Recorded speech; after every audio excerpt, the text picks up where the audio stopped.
Cuando mi padre murió, mi hermana heredó nuestra casa y $44 millones, luego me echó diciendo, sal de mi casa y no regreses nunca. Ahora no significas nada. Días después, el abogado se rió, ¿siquiera leíste el testamento?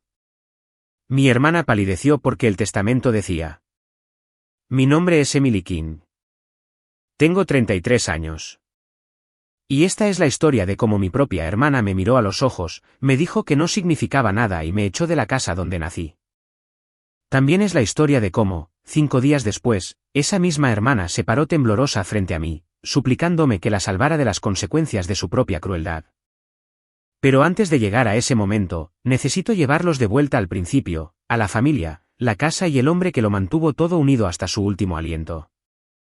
Crecí en Belhaven, Carolina del Norte, un pequeño pueblo a unos 64 kilómetros al sur de Charlotte. Era el tipo de lugar donde todos conocían a todos y los chismes viajaban más rápido que Internet. Mi padre, William King, era el hombre más respetado de esa ciudad. Nació muy pobre, el hijo menor de un cultivador de tabaco que apenas podía permitirse mantener zapatos en sus hijos. A la edad de 25 años, mi padre había reunido suficiente dinero para comprar un solo camión de carga y comenzó a transportar mercancías entre pequeños pueblos del sureste. A los 35, había convertido ese camión en una flota. A los 50, su compañía, King Aid Transport, era una de las operaciones logísticas de propiedad privada más grandes de la costa este. Empleaba a más de 2,000 personas y tenía contratos con algunos de los minoristas más grandes del país. Al momento de su muerte, su patrimonio estaba valorado en aproximadamente $444 millones. Pero William King no era un hombre que ostentara su riqueza. Vivía en la misma casa que había comprado cuando mi madre estaba embarazada de mi hermana mayor. Una casa de ladrillo grande y hermosa, situada en 3.6 hectáreas de terreno con un estanque en la parte trasera, un porche envolvente y robles tan viejos que sus raíces habían agrietado el camino de entrada original. Esa casa era sagrada para él. Decía que era el primer lugar donde se había sentido como un hombre de verdad, como alguien que se había ganado el derecho de poner su nombre en un buzón.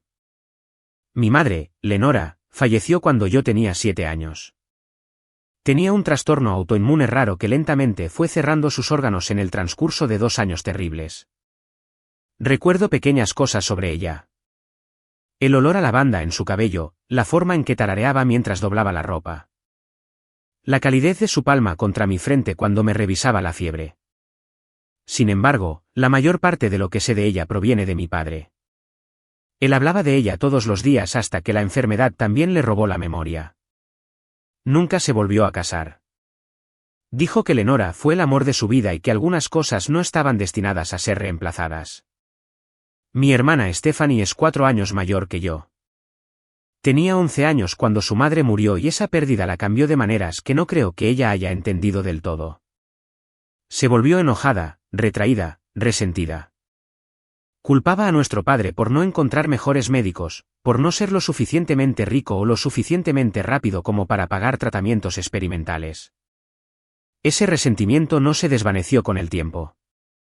Simplemente se hundió más profundamente, convirtiéndose en algo duro y permanente dentro de ella. Para cuando era adolescente, Stephanie trataba a nuestro padre con una frialdad que me revolvía el estómago.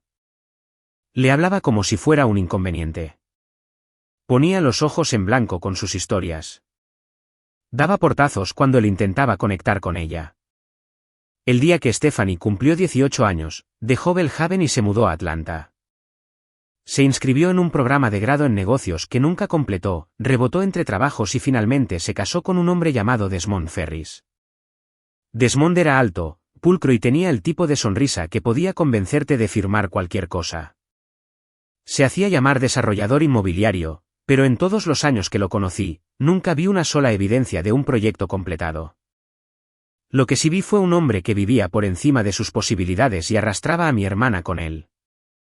Juntos alquilaron un condominio en Bugeat, vestían ropa de diseñador y se tomaban vacaciones que no podían permitirse. El estilo de vida de Stephanie y Desmond se mantenía unido por tarjetas de crédito y apariencias. Yo me quedé en Belhaven.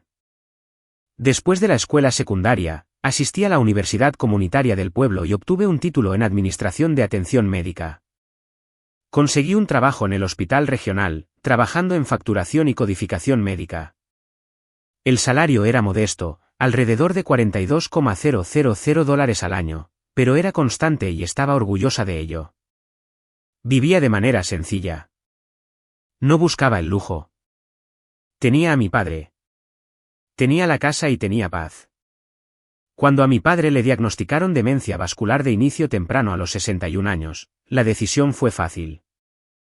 Me mudé a la casa a tiempo completo para cuidarlo. Eso fue casi 4 años antes de su muerte. Durante 4 años, fui yo quien cocinó sus comidas, manejó sus medicamentos, lo llevó a cada cita, se sentó con él durante la confusión y el miedo, y le tomó la mano durante las largas noches oscuras cuando no podía recordar dónde estaba o quién era yo. Durante esos 4 años, Stephanie visitó exactamente 3 veces. La primera visita fue para el Día de Acción de Gracias, 2 años antes de que nuestro padre falleciera. Pasó la mayor parte del viaje hablando por teléfono discutiendo con Desmond sobre facturas de tarjetas de crédito vencidas. La segunda visita fue una parada sorpresa que duró menos de 6 horas. Caminó por la casa como una tasadora, examinando los rodapiés, asomándose a los armarios, preguntando sobre los impuestos a la propiedad y la superficie. La tercera visita llegó 2 semanas antes de la muerte de nuestro padre, cuando la enfermera de hospicio nos dijo que no pasaría mucho tiempo. Esa última visita fue la que rompió algo dentro de mí. Stephanie se sentó junto a su cama y le tomó la mano, y por un momento sentí esperanza. Tal vez había cambiado. Tal vez el dolor la había ablandado. Pero tarde esa noche, me desperté con el sonido de su voz en la cocina.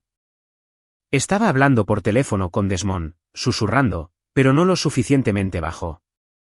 Me quedé en el pasillo y escuché. Sus palabras exactas fueron: no pasará mucho tiempo.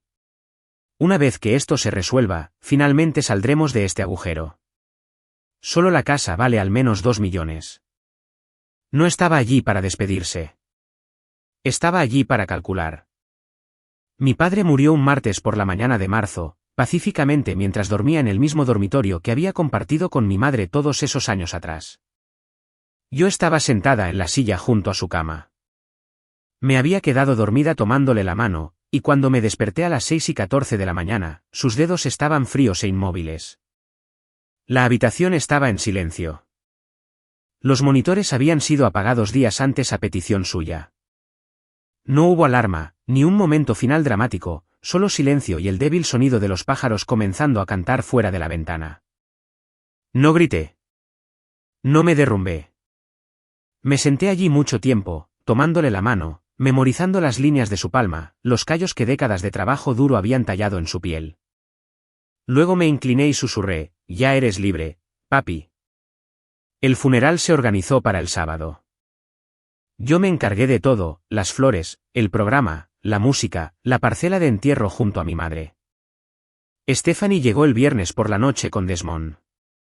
Entró a la casa con 2 grandes maletas y el aire de alguien que llega a reclamar un trono. Noté la forma en que sus ojos recorrieron la sala de estar, la forma en que sus dedos se deslizaron por la repisa de la chimenea, la forma en que se detuvo en la puerta de la oficina de nuestro padre, la habitación donde guardaba su caja fuerte, sus archivos y sus documentos personales. No lloró. No me preguntó cómo estaba. Me preguntó si ya había hablado con el abogado. El abogado de mi padre era un hombre llamado Thaddeus Crane, un caballero alto de cabello plateado que había sido el abogado personal de William King durante más de 25 años. Llamó el sábado por la noche después del funeral y confirmó que la lectura oficial del testamento tendría lugar el lunes por la mañana a las 10 en su oficina en el centro de Charlotte. Dijo que era esencial que ambas hijas estuvieran presentes. Colgué el teléfono y sentí un nudo formándose en mi estómago que no se soltaría en días. El funeral se celebró en la Grace Creek Baptist Church, la misma iglesia donde mis padres se habían casado 39 años antes. Era un día cálido de marzo, de esos en los que los cornejos apenas empezaban a florecer y el aire olía a tierra fresca y crecimiento nuevo. Vinieron casi 300 personas. Muchos de ellos eran empleados de King Aid Transport, hombres y mujeres cuyas vidas mi padre había moldeado directamente, camioneros que habían estado con él durante décadas, gerentes de almacén que recordaban cuando toda la operación funcionaba desde un garaje alquilado. Oficinistas que decían que William King era el único jefe que alguna vez se aprendió sus nombres y preguntó por sus familias. La iglesia estaba llena hasta la bandera. Me senté en la primera fila del lado izquierdo con un sencillo vestido negro que había comprado en unos grandes almacenes 3 días antes. Stephanie se sentó a mi derecha con un elegante conjunto negro de diseñador y un broche de perlas prendido en el cuello. Desmond estaba a su lado con un traje gris carbón y un pañuelo de seda en el bolsillo. Parecían sacados de un editorial de revista. Yo parecía no haber dormido en una semana porque no lo había hecho. Cuando llegó el momento del elogio, Stephanie se levantó y caminó hacia el podio. No sabía qué pensaba hablar. No me había preguntado, no lo había discutido, ni siquiera lo había mencionado. Simplemente se levantó, se alisó el vestido y comenzó a hablar por el micrófono como si lo hubiera ensayado frente a un espejo. Habló de sacrificio, de una hija viendo a su padre construir algo de la nada, del vínculo entre un padre y un hijo que el tiempo y la distancia nunca podrían romper. Dijo que siempre había admirado la fuerza de William King y que llevaba sus lecciones en su corazón todos los días. Me senté en mi asiento y escuché, con la mandíbula tensa, las uñas clavadas en las palmas de mis manos. La audacia de aquello era impresionante. Esta mujer, que había visitado 3 veces en 4 años, que me había dejado cargar con toda la carga del cuidado sin siquiera ofrecerse a contratar a una enfermera, estaba de pie en un podio frente a 300 personas, fingiendo haber estado allí todo el tiempo. Y lo peor de todo fue que la gente le creyó. Asintieron. Algunos incluso se secaron las lágrimas. Porque Stephanie siempre había sido buena actuando. No pronuncié un elogio. No habría podido hablar aunque hubiera querido. Mi dolor era demasiado crudo, demasiado privado, demasiado pesado para encajar en frases pulcras pronunciadas ante una multitud. En cambio, me senté en silencio y dejé que los recuerdos me invadieran. Mi padre enseñándome a pescar en el estanque detrás de la casa. Mi padre mostrándome cómo cambiar una llanta en una tarde lluviosa. Mi padre sentado a mi lado en el porche a las 2 de la mañana cuando yo tenía 16 años y el corazón roto, sin decir nada, solo estando allí porque entendía que a veces la presencia es lo más poderoso que una persona puede ofrecer. Después del entierro, regresamos a la casa en una larga procesión de coches negros. La gente entró, trajo guisos y pasteles, habló en voz baja, me abrazó y me dijo cuánto lo sentían. Stephanie se quedó cerca de la chimenea con Desmond, aceptando condolencias como una reina que recibe a sus súbditos. Yo me quedé en la cocina, lavando platos, guardando comida, haciendo lo único que sabía hacer, que era cuidar la casa. Para las 8 de la noche, el último de los invitados se había ido. La casa volvió a quedar en silencio, ese silencio terrible que solo llega cuando alguien que solía llenar un espacio de repente desaparece. Subí a mi habitación, me senté en el borde de la cama y miré la pared. Por el pasillo, podía oír a Stephanie y Desmond hablando en la habitación de invitados. Sus voces eran bajas, pero el tono era inconfundible. Estaban emocionados. Estaban planeando. El domingo fue un día extraño. Stephanie pasó la mayor parte del tiempo en el estudio de nuestro padre, revisando cajones y archivadores. Dijo que buscaba documentos de seguros, pero noté que fotografiaba cosas con su teléfono, extractos bancarios, registros de propiedad, números de cuenta.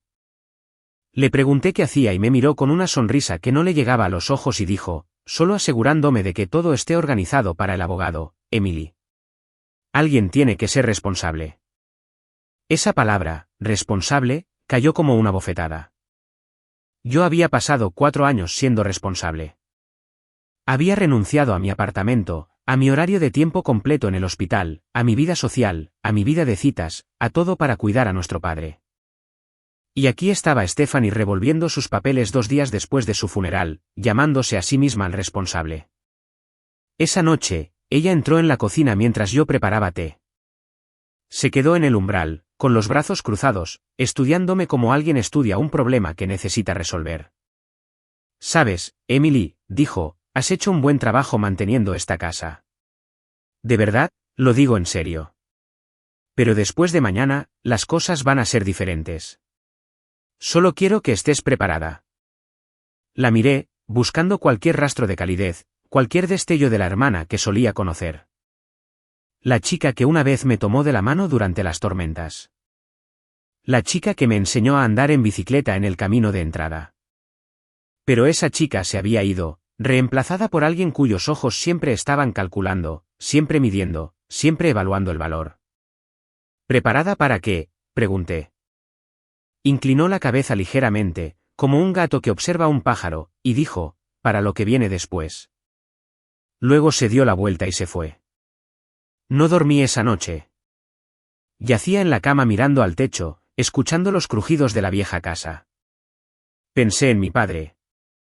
Pensé en los 4 años que había pasado en esta casa, viéndolo desaparecer poco a poco, viendo cómo el hombre brillante, fuerte y terco que amaba se convertía en una sombra de sí mismo. Pensé en todas las noches que había estado sentada en el pasillo fuera de su habitación, solo escuchándolo respirar, aterrorizada de que cada respiración fuera la última.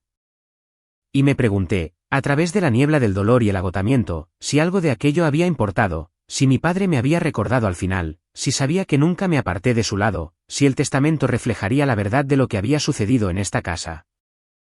O si simplemente reflejaría la versión de la realidad que Stephanie siempre había preferido, la versión donde ella era la estrella y yo era la tramoyista. El lunes por la mañana amaneció nublado y fresco. Me vestí con una sencilla blusa azul marino y pantalones oscuros. Stephanie bajó las escaleras con un blazer color crema y tacones altos, luciendo como si fuera a una reunión de la junta en lugar de a una cita legal. Desmond vestía un traje con gemelos dorados. Los tres condujimos a Charlotte en silencio, lo cual fue una bendición, porque no creo que hubiera podido soportar una conversación trivial. La oficina de Thaddeus Crane estaba ubicada en el piso 14 de un edificio de vidrio en el centro. La sala de espera estaba revestida de madera oscura, y el aire olía a cuero y papel viejo. Una recepcionista nos ofreció café. Stephanie aceptó. Yo decliné. Tenía el estómago revuelto. Exactamente a las 10, la puerta se abrió y Thaddeus Crane salió. Tenía poco más de 60 años, cabello plateado peinado pulcramente a un lado, gafas de montura metálica y el tipo de presencia serena y mesurada que proviene de décadas de manejar asuntos delicados. Nos estrechó las manos, a cada uno por turno, y nos condujo a una gran sala de conferencias con una larga mesa de caoba y ventanas de piso a techo con vistas a la ciudad. Gracias a ambos por estar aquí, dijo, acomodándose en su silla. Sé que es un momento difícil. Su padre fue un hombre extraordinario, y me siento honrado de haber sido su abogado durante los últimos 25 años. Stephanie asintió con impaciencia. Desmond se recostó en su silla y entrelazó las manos sobre el estómago. Yo me quedé muy quieta, con los dedos entrelazados en mi regazo, el corazón latiéndome tan fuerte que estaba segura de que todos en la sala podían oírlo. Thaddeus abrió una carpeta de cuero y comenzó. Thaddeus se ajustó las gafas y colocó varios documentos sobre la mesa. La habitación estaba tan silenciosa que podía oír el zumbido lejano del sistema de ventilación del edificio. Stephanie se sentó con una postura perfecta, sus ojos fijos en los papeles como un halcón observando a su presa desde una rama alta. Desmond había sacado un bolígrafo de algún lugar y lo sostenía como si esperara firmar algo en breve. Yo simplemente me senté allí con las manos cruzadas, tratando de respirar con regularidad. Antes de comenzar a leer las disposiciones relevantes del testamento, dijo Thaddeus, quiero aclarar algo importante.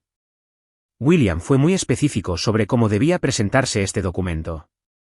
Revisó su testamento varias veces en los últimos 3 años y la versión final se ejecutó hace 14 meses. Mientras aún conservaba la capacidad legal para hacerlo, yo supervisé personalmente el proceso y 2 testigos independientes estuvieron presentes en la firma. No hay ambigüedad sobre la validez de este documento. Stephanie se movió ligeramente en su asiento. Por supuesto, dijo con suavidad. Confiamos completamente en usted, señor Crane. Noté la forma en que dijo o confiamos, como si hablara por las dos, como si fuéramos un equipo. No habíamos sido un equipo en más de 20 años. Thaddeus se aclaró la garganta y empezó a leer. Yo, William Benjamin King, estando en mi sano juicio y cuerpo, por la presente declaro que este es mi último testamento, revocando todos los testamentos y codicilos anteriores. Leyó las secciones preliminares, el lenguaje legal, las revocaciones. La designación del propio Thaddeus Crane como ejecutor del patrimonio. Mi mente divagó ligeramente durante esos pasajes. Las formalidades legales siempre me habían mareado.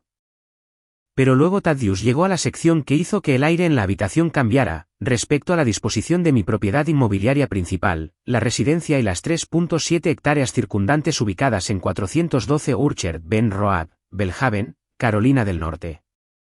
Y respecto a la disposición de mis activos financieros, incluidas todas las cuentas, inversiones, participaciones comerciales y los ingresos por la venta de King Air Transport, cuyo valor total estimado es de $44 millones, dispongo lo siguiente. Stephanie se inclinó hacia adelante. Dejo la totalidad de la propiedad y los activos financieros antes mencionados a mi hija mayor, Stephanie Lenora King Ferris. Las palabras cayeron en mi pecho como una piedra en agua tranquila. La totalidad, todo, la casa, la compañía, los $44 millones, todo para Stephanie. Stephanie exhaló lentamente, y vi cómo las comisuras de su boca se curvaban hacia arriba, apenas, lo suficiente para que yo lo viera. Miró a Desmond y él le hizo un sutil asentimiento, el tipo de asentimiento que decía, todo va según lo planeado. Me quedé congelada, incapaz de moverme, incapaz de procesar lo que acababa de escuchar. Mi padre, el hombre al que había cuidado, bañado, alimentado, sostenido durante los años más oscuros de su vida, no me había dejado nada. Thaddeus continuó leyendo durante varios minutos más, cubriendo disposiciones sobre obligaciones fiscales, instrucciones con respecto al albacea y algunas donaciones caritativas que mi padre había especificado. Había un regalo de $10,000 para la Grace Creek Baptist Church, y un fondo de becas de $25,000 para empleados de King Air Transport que querían que sus hijos asistieran a la universidad. Pero mi nombre no apareció de nuevo, ni una sola vez. Cuando Thaddeus terminó, cerró la carpeta y nos miró a los dos. Con esto concluye la lectura principal del testamento. Entiendo que es mucho para asimilar. Estoy disponible para responder cualquier pregunta que cualquiera de ustedes pueda tener, y me encargaré del proceso de sucesión y la transferencia de activos en las próximas semanas. Stephanie se puso de pie casi de inmediato. Gracias, señor Crane. Aprecio su minuciosidad. Me pondré en contacto con usted con respecto al cronograma para la transferencia de la propiedad. Habló con la confianza de alguien que había estado esperando este resultado todo el tiempo. Sin conmoción, sin sorpresa, sin una pausa para la empatía o el reconocimiento de la hermana sentada a su lado que acababa de no recibir nada. Estrechó la mano de Thaddeus, se puso su bolso al hombro y se dirigió hacia la puerta. Yo me quedé sentada en mi silla, incapaz de moverme. La habitación parecía girar muy lentamente. Abrí la boca, la cerré, la abrí de nuevo. Eso es todo, dije en voz baja. Thaddeus me miró por encima de sus gafas. Algo cruzó su rostro, algo que no pude descifrar del todo. No era lástima, exactamente. Era algo más parecido a paciencia. El testamento es lo que es, Emily, dijo suavemente. Si desea discutir los detalles más a fondo, mi puerta siempre está abierta. Stephanie se detuvo en el umbral y me miró. ¿Vienes?, preguntó, con la voz ligera, casi casual, como si acabáramos de terminar un brunch y me preguntara si quería compartir la cuenta. Me levanté con las piernas temblorosas y la seguí a ella y a Desmond fuera de la oficina, bajando en el ascensor y hacia el estacionamiento. Nadie habló durante el viaje a casa. El silencio era sofocante. Miré por la ventana los árboles que pasaban, los campos verdes, las vallas blancas que bordeaban la carretera, y todo lo que podía ver era a mi padre sentado en el porche con su camisa de franela, diciéndome que yo era lo mejor que le había pasado. ¿No lo decía en serio? Todos esos años, todas esas conversaciones nocturnas, todos esos momentos en que me tomó la mano y me llamó su roca, ¿habían sido insignificantes? ¿Cómo podía un hombre que me miró a los ojos y me dijo que me amaba más que a nada dejarme absolutamente sin nada? Cuando llegamos a casa, Stephanie entró por la puerta principal como si fuera su dueña. Porque, según el testamento, lo era. Desmond fue directamente al estudio y comenzó a hacer llamadas telefónicas. Podía oírlo a través de la puerta cerrada hablando con alguien sobre plazos de liquidez y transferencias de activos. Stephanie desapareció escaleras arriba. Me quedé sola en la cocina donde había cocinado 1000 comidas para nuestro padre, donde me había sentado con él en las mañanas lluviosas, compartiendo tostadas y silencio, y sentí que el suelo se inclinaba debajo de mí. Fui a mi habitación y me senté en la cama. Las paredes estaban cubiertas de viejas fotografías, fotos de mi padre y yo pescando en el estanque, fotos de mi madre abrazándome de bebé, fotos de esta casa en diferentes estaciones, verde y dorado y blanco con nieve. Esta habitación había sido mi refugio durante la mayor parte de mi vida. Y ahora, según un documento sobre el que no se me había consultado, pertenecía a alguien que apenas había puesto un pie en esta casa en 15 años. Las lágrimas llegaron entonces, no ruidosas, no dramáticas, solo un chorro lento y constante que corrió por mis mejillas y goteó en mis manos. Lloré por mi padre, por los años que le había dedicado, por el amor que había derramado en esta casa, por la chica que había creído que la lealtad y el sacrificio serían reconocidos. Lloré hasta que me dolió el pecho y me ardieron los ojos y no quedó nada dentro de mí más que un vacío hueco y resonante. Debo haberme quedado dormida en algún momento porque cuando abrí los ojos, la habitación estaba oscura y el reloj junto a mi cama marcaba las 7:45 de la tarde. Me lavé la cara, me cambié la camisa y bajé. Podía oír voces en la sala de estar, Stephanie y Desmond, hablando en tonos animados, casi celebratorios. Entré en la habitación y ambos se giraron para mirarme. Stephanie estaba sentada en el sofá con una copa de vino. Desmond estaba de pie junto a la chimenea, con su teléfono en una mano y un bourbon en la otra. La habitación olía a la cara colonia de Desmond, aguda y extraña en un espacio que siempre había olido a leña y libros viejos. Stephanie tomó un sorbo de su vino y me miró con una expresión que llevaré en mi memoria hasta el día de mi muerte. No era ira. No era crueldad exactamente. Era desinterés. Era la cara de alguien mirando un mueble que ya no necesitaba. Emily dijo con calma. Necesitamos hablar. Me quedé en el umbral, con los brazos a los lados, y esperé. He estado pensando en la logística de todo, continuó. Desmond y yo nos vamos a mudar a la casa de forma permanente. Ya hemos empezado a hacer planes. Hay mucho trabajo que hacer con la empresa, las cuentas, la propiedad. Hizo una pausa y agitó el vino en su copa. Así que, voy a necesitar que empieces a hacer los arreglos. Se me secó la boca. ¿Arreglos para qué? Me miró como alguien mira a un niño que ha hecho una pregunta obvia. Arreglos para mudarte, Emily. Esta es mi casa ahora. Me quedé allí, en el umbral de la sala de estar, mirando a mi hermana, y por un largo momento, sinceramente creí que la había entendido mal. Las palabras que acababa de pronunciar no coincidían con la casa a mi alrededor. La casa en la que había vivido, limpiado, mantenido y amado durante la mayor parte de mi vida adulta. Esta era la casa donde había limpiado los mostradores de la cocina a las 2 de la mañana después de darle a nuestro padre su medicación. Esta era la casa donde había repintado las persianas, reparado la barandilla del porche, plantado flores a lo largo del camino porque sabía que le hacían sonreír. Y ahora mi hermana, que no había hecho ninguna de esas cosas, estaba sentada en el sofá con una copa de vino, diciéndome que me fuera. Me estás pidiendo que me mude, dije lentamente, asegurándome de que entendía. No estoy pidiendo, respondió Stephanie. Te estoy diciendo. El testamento es claro. Esta propiedad me pertenece ahora. Toda. La casa, el terreno, las cuentas, todo. Y Desmond y yo necesitamos el espacio. Tenemos planes. Desmond asintió desde su lugar junto a la chimenea. Es solo negocio, Emily. Nada personal. Nada personal. Nada personal. Había pasado 4 años de mi vida en esta casa, sacrificando mi carrera, mi independencia, mi salud. Y este hombre que había contribuido exactamente 0 horas de cuidado me estaba diciendo que no era personal. Stephanie, dije, y odié lo pequeña que sonaba mi voz. No tengo a dónde ir. Renuncié a mi apartamento hace años. Reduje mis horas en el hospital. Todo lo que tengo está en esta casa.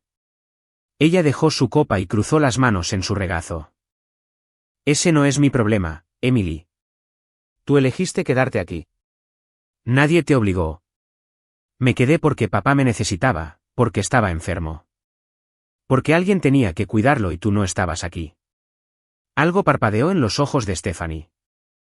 Un breve destello de algo que pudo haber sido culpa, pero desapareció tan rápido como llegó.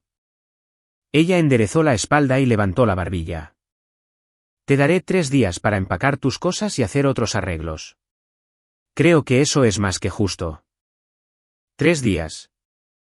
Después de 4 años de dedicación, me daban 72 horas para borrarme del único hogar que había conocido. Miré a Desmond, esperando alguna muestra de decencia, alguna intervención. Ni siquiera me miró a los ojos. Estaba deslizando el dedo por su teléfono, ya aburrido de la conversación. Volví a mirar a Stephanie, buscando una última vez a la hermana que alguna vez había amado. La chica que solía dejar dibujos en mi almohada cuando estaba triste, que solía inventar canciones tontas para ayudarme a dormir durante las tormentas. Pero esa chica estaba enterrada bajo años de resentimiento y ambición. La mujer frente a mí era una extraña. No puedes hacer esto, susurré. Stephanie se levantó, alisándose el frente de su blusa, y caminó hacia mí hasta que estuvo lo suficientemente cerca como para que pudiera oler su perfume. Me miró fijamente a los ojos y pronunció las palabras que resonarían en mi cabeza durante días. Sal de mi casa, Emily, y no vuelvas nunca. Ahora no significas nada. La crueldad de esa frase fue quirúrgica. No fue gritada. No fue pronunciada con ira. Fue dicha con calma, deliberadamente, como si la hubiera practicado, como si hubiera estado esperando años para decirla. Y lo peor fue que en ese momento, parada en el umbral de la casa de mi infancia, habiendo enterrado a mi padre hacía apenas 3 días, le creí. Creí que no significaba nada. Subí las escaleras y empecé a empacar. Mis manos temblaban tanto que apenas podía doblar una camisa. Saqué una maleta del armario, la misma maleta que mi padre me había comprado cuando fui a la universidad, y empecé a llenarla con lo que pude. Ropa, algunos libros, un álbum de fotos, un par de pendientes que habían pertenecido a mi madre, la camisa de franela de mi padre, la verde con el cuello deshilachado que usaba todos los domingos por la mañana. Me la puse en la cara y respiré, pero su olor ya se estaba desvaneciendo, reemplazado por detergente de ropa y el tiempo. Empaqué 2 maletas y 3 cajas de cartón. Esa era la suma total de mi vida en esa casa. Todo lo que podía reclamar como mío condensado en 5 recipientes que cabían en el maletero y el asiento trasero de mi sedán de 12 años. Los bajé uno a uno, pasando por la sala donde Stephanie y Desmond ahora miraban algo en una laptop, probablemente listados de bienes raíces o proyecciones financieras. Ninguno de los dos levantó la vista al pasar yo. Ya era invisible. Antes de irme, hice una última cosa. Fui al dormitorio de mi padre, la habitación donde había dado su último aliento, y me quedé en el umbral. La cama había sido desvestida. El equipo médico había sido retirado por la compañía de cuidados paliativos 2 días antes. La habitación estaba desnuda, solo 4 paredes y una ventana que daba al estanque. Toqué el marco de la puerta, deslizando mis dedos sobre una marca en la madera donde mi padre había raspado mi altura cuando yo tenía 9 años. Eka, había escrito a un lado con la fecha. 14 de agosto de 1999. Lo siento, papi, susurré a la habitación vacía. Lo intenté. Luego salí por la puerta principal, bajé los escalones del porche y crucé el camino de grava hasta mi coche. Cargué la última caja en el asiento trasero, cerré la puerta y me senté al volante. El motor arrancó con un traqueteo familiar. Miré la casa por última vez, la casa de William King, la casa que se suponía que sería mi hogar para siempre, y me fui. No sabía a dónde iba. Simplemente conduje por el largo camino bordeado de robles, pasé la verja de hierro, salí a la carretera del condado, pasé la iglesia, pasé el restaurante, pasé el hospital donde solía trabajar, salí de Belhaven por completo. Conduje durante 45 minutos sin pensar, sin planear, solo moviéndome porque quedarme quieta se sentía como morir. Finalmente, me detuve en el estacionamiento de un motel en las afueras de un pueblo que apenas reconocía. Se llamaba Pinery Motor Lodge, un edificio bajo y marrón con un letrero de neón parpadeante y un estacionamiento agrietado. La habitación costaba $58 por noche. Pagué con mi tarjeta de débito, llevé mi maleta adentro y me senté en el borde de una cama que olía a lejía y a cigarrillos viejos. Esa noche, llamé a la única persona en la que pude pensar, mi amiga Lisa Davis. Lisa y yo habíamos trabajado juntas en el hospital durante años antes de que yo me fuera para cuidar a mi padre. Era supervisora de facturación, madre soltera de 2 hijos y el tipo de mujer que te daría su último dólar y luego encontraría una manera de reírse de estar sin dinero. Cuando contestó el teléfono y oyó mi voz, supo inmediatamente que algo andaba mal. Le conté todo. El testamento, la casa, los 44 millones, las palabras de Stephanie, las maletas, el motel. Se lo conté todo en un largo, sin aliento, torrente roto. Y cuando terminé, la línea quedó en silencio por un largo momento. Empaca tus cosas, dijo Lisa con firmeza. Te vienes a quedar conmigo esta noche. Intenté protestar. Le dije que no quería ser una carga. Le dije que era tarde. Le dije que ya encontraría algo. Ella me interrumpió. Emily, no eres una carga. Eres mi amiga. Ahora sube a tu coche y ven aquí. La habitación de invitados es pequeña y las sábanas no combinan, pero la puerta tiene cerradura y nadie en esta casa te dirá jamás que no significas nada. Conduje hasta el apartamento de Lisa en Millbrook. Un suburbio a unos 30 minutos de Belhaven. Me esperaba en la puerta en pijama, sosteniendo una taza de té.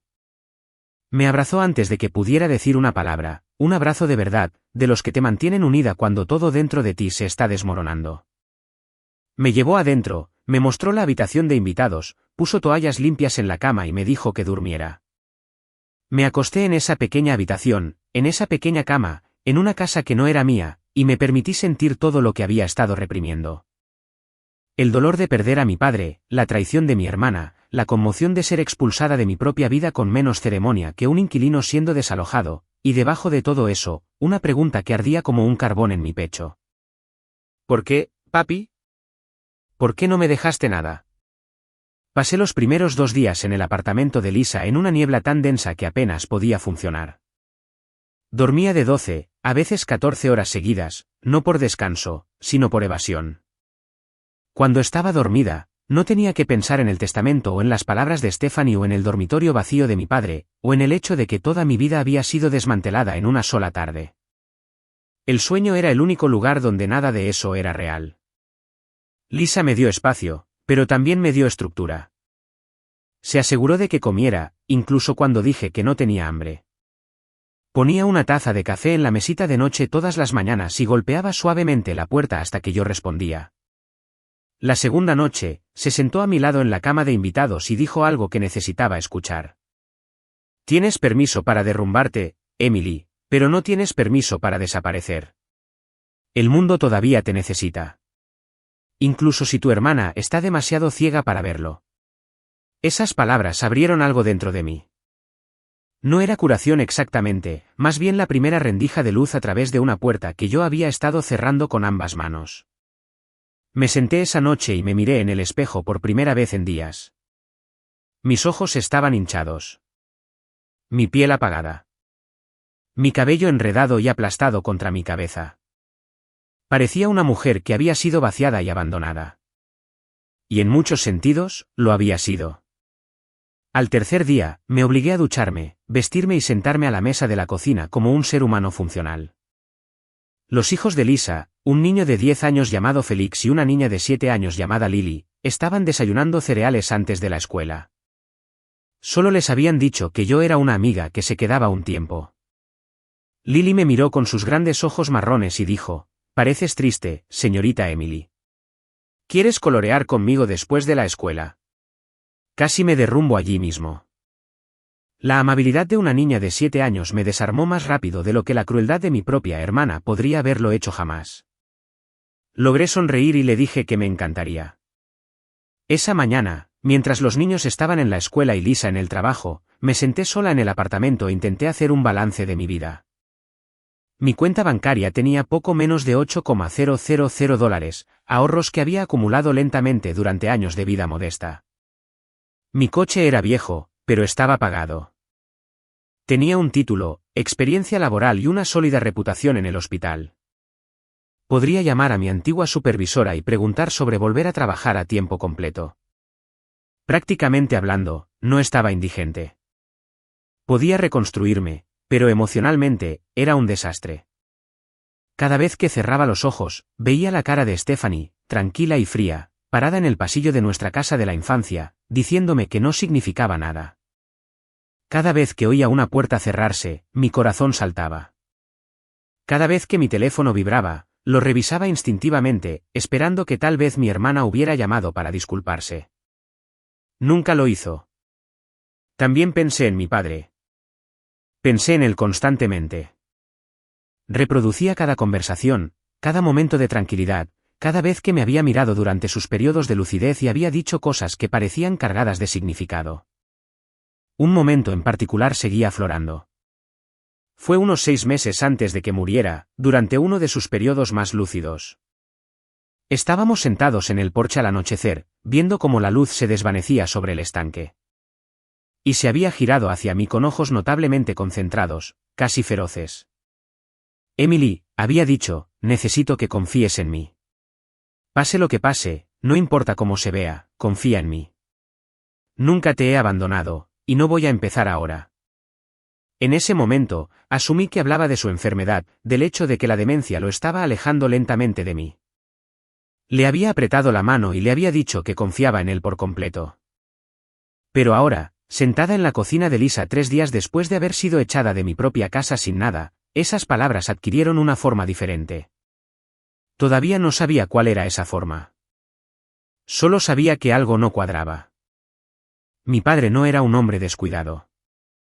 Era metódico, deliberado, preciso. Construyó un imperio de $44 millones prestando atención a los detalles. No habría tomado una decisión sobre su patrimonio, una decisión que afectaba a sus 2 hijas, sin haberla pensado desde todos los ángulos posibles. Entonces, ¿por qué dejaría todo a Stephanie, una hija que apenas había estado presente, que no había mostrado más que resentimiento y avaricia durante la mayor parte de su vida adulta, y no me dejaría nada a mí, la hija que había renunciado a todo para estar a su lado? No tenía sentido, y cuanto más pensaba en ello, menos sentido tenía. La 4ª mañana, sonó mi teléfono. El número en la pantalla era uno que reconocía, pero no esperaba ver. Era la oficina de Thaddeus Crane. Mi pulso se aceleró cuando contesté. Señorita King, dijo la voz al otro lado. No era el propio Thaddeus, sino su asistente, una mujer llamada Laura, con un tono cálido y profesional. El señor Crane solicita una reunión privada con usted a la mayor brevedad. Me pidió que enfatizara que este asunto es urgente y que se refiere directamente al patrimonio de su padre. Me quedé de pie en la cocina de Lisa, sujetando el teléfono tan fuerte que mis nudillos se pusieron blancos. ¿Una reunión sobre qué? El testamento ya se leyó. No estoy autorizada a discutir los detalles por teléfono, señorita King. Pero el señor Crane fue muy específico. Dijo que usted querría escuchar esto. ¿Puede venir hoy? Miré el reloj. Eran las 9:15 de la mañana. La oficina de Thaddeus estaba a unos 40 minutos. Puedo estar allí a las 10:30, dije. Después de colgar, me quedé perfectamente quieta durante un minuto, mi mente a toda velocidad. ¿Qué podría querer decirme el abogado que no se hubiera dicho ya en esa sala de conferencias? El testamento era claro. Stephanie se lo quedaba todo. Yo no obtuve nada. No había cabos sueltos, ni ambigüedades, ni notas a pie de página, a menos que las hubiera. Me vestí rápidamente con la ropa más bonita que había empacado, una blusa azul marino y pantalones oscuros, el mismo atuendo que había usado para la primera lectura. Le dejé una nota a Lisa en la encimera de la cocina, cogí las llaves y conduje a Charlotte con las ventanas bajadas y la radio apagada. El viaje se sintió diferente esta vez. Hace 4 días, había conducido esta ruta junto a Stephanie y Desmond, temiendo lo que se avecinaba. Esta vez, estaba sola, y sentí algo que no había sentido desde la muerte de mi padre. Curiosidad. Algo sobre la urgencia en la voz de Laura. La insistencia de Thaddeus, el hecho de que quisiera reunirse conmigo en privado, no con Stephanie, había removido algo en mi pecho. Era pequeño y frágil, como una cerilla encendida en una habitación oscura, pero estaba allí. Llegué al edificio de oficinas a las 10:22. Subí en el ascensor al piso 14, me registré con Laura en la recepción y me llevaron a la misma sala de conferencias donde se había leído el testamento 4 días antes. La mesa de caoba brillaba bajo las luces del techo. La ciudad se extendía debajo a través de los altos ventanales. Esta vez no había Stephanie, ni Desmond, ni pañuelos de seda ni blazers de diseñador. Solo yo, el latido de mi corazón y una habitación vacía. Thaddeus Crane entró un momento después, llevando una carpeta de cuero que era más gruesa que la que había usado durante la primera lectura. Cerró la puerta detrás de él con cuidado, se sentó frente a mí y cruzó las manos sobre la mesa. Gracias por venir tan rápido, Emily, dijo, y por primera vez desde que conocí a este hombre, sonrió.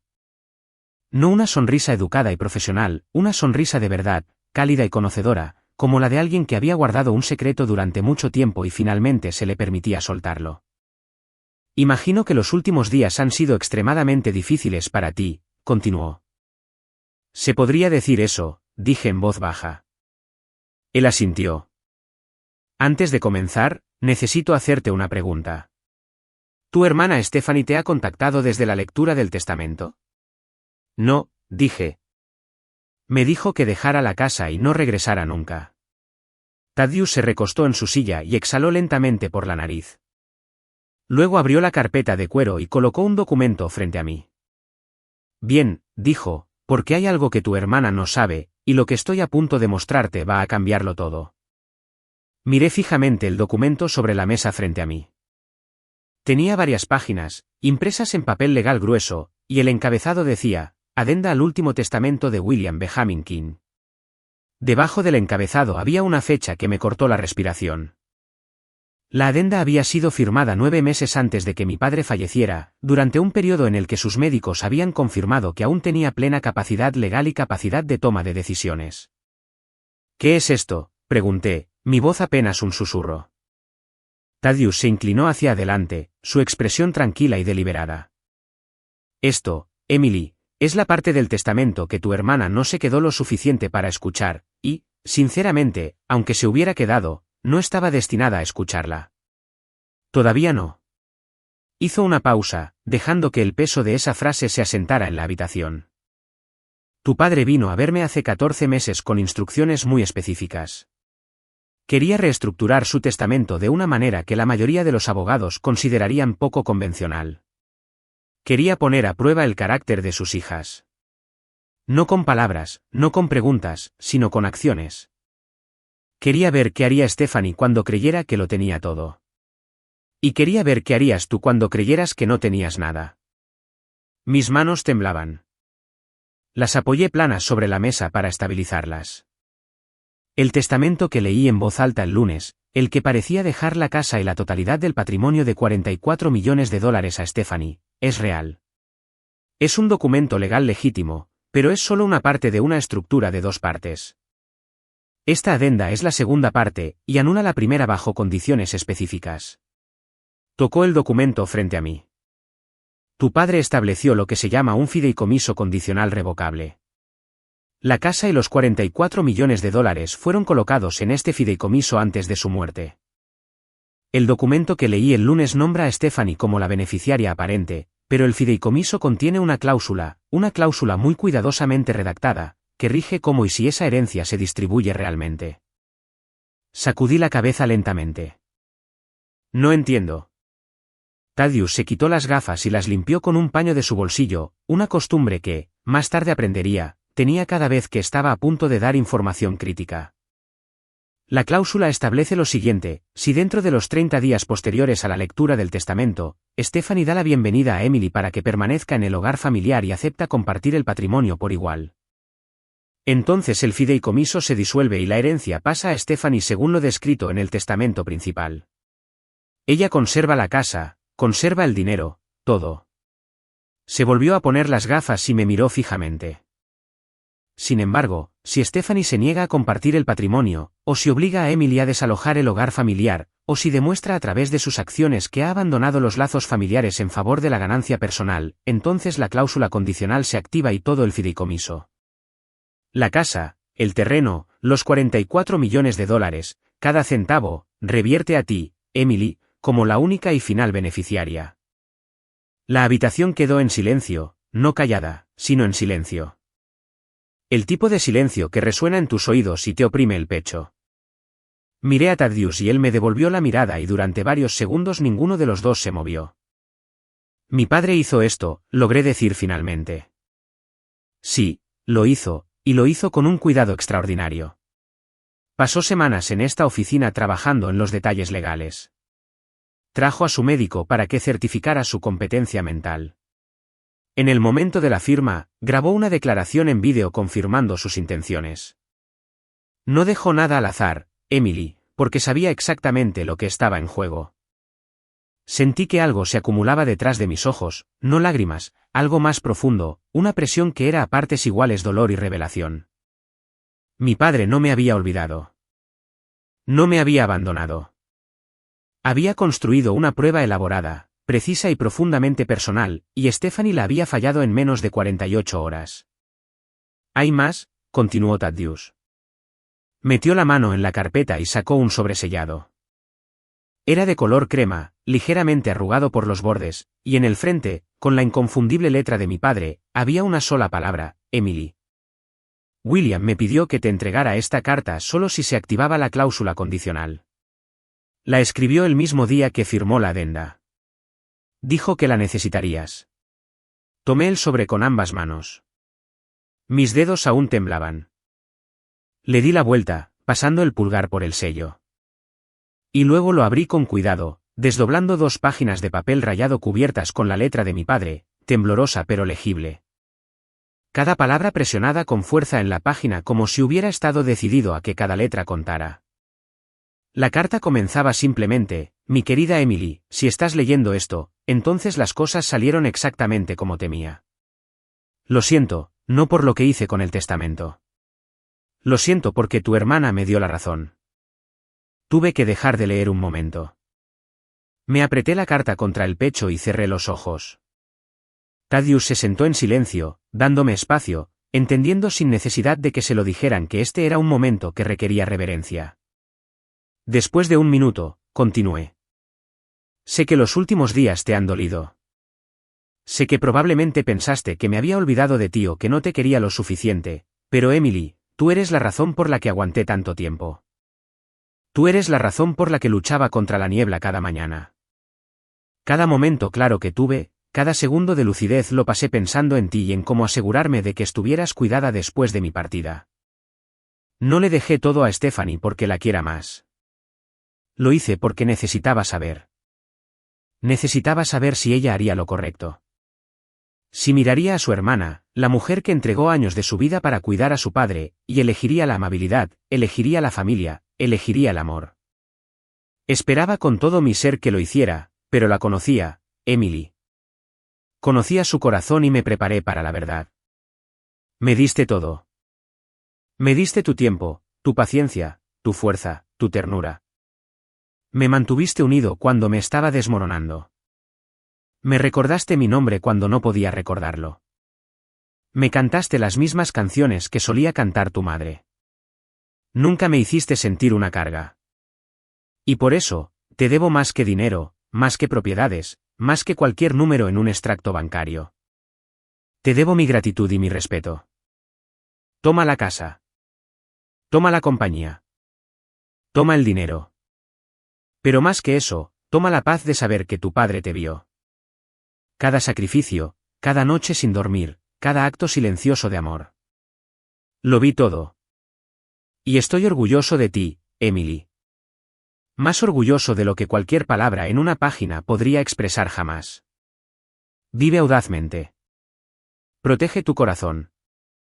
Y si tu hermana alguna vez viene a pedirte perdón, haz lo que tu madre habría hecho. No lo que sea fácil, no lo que se sienta bien, sino lo que sea correcto. Todo mi amor, para siempre y siempre. Padre. Dejé la carta sobre la mesa y lloré. No en silencio, no con gracia. Lloré como llora una persona cuando ha cargado un peso durante años y alguien finalmente le dice que puede dejarlo. Thaddeus me pasó una caja de pañuelos y no dijo nada. Simplemente se sentó conmigo, Testigo del momento en que todo lo que creía sobre mi padre no solo se restauró, sino que se elevó. Mi padre no me había olvidado. Nunca me había olvidado.